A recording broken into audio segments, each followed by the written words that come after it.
వజ్రాల మార్కెట్ను ల్యాబ్లో తయారైన వజ్రాలు కుదిపేశాయి. కొన్నేళ్లలో అసలు వజ్రాలకు వీటికి తేడా లేకుండా సగం ధరకే వచ్చేస్తున్నాయి. ఒకవేళ అదే నిజమైతే మన ఇళ్లలో ఉన్న బంగారం పరిస్థితి ఏంటి?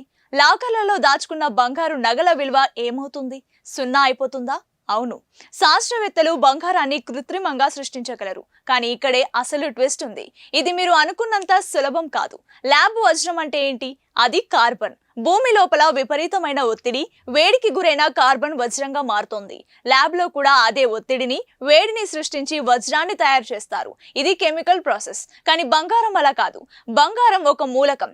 దాని అటామిక్ నంబర్ 79.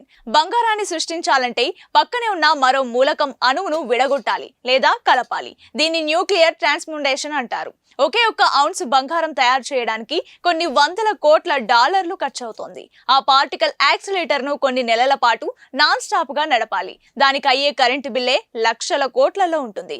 సో మీ ఇంట్లో ఉన్న బంగారం భద్రంగా ఉంది. మరిన్ని ఇలాంటి ఇంట్రెస్టింగ్ విషయాల కోసం మన ఛానల్ ని వెంటనే సబ్స్క్రైబ్ చేసుకోండి.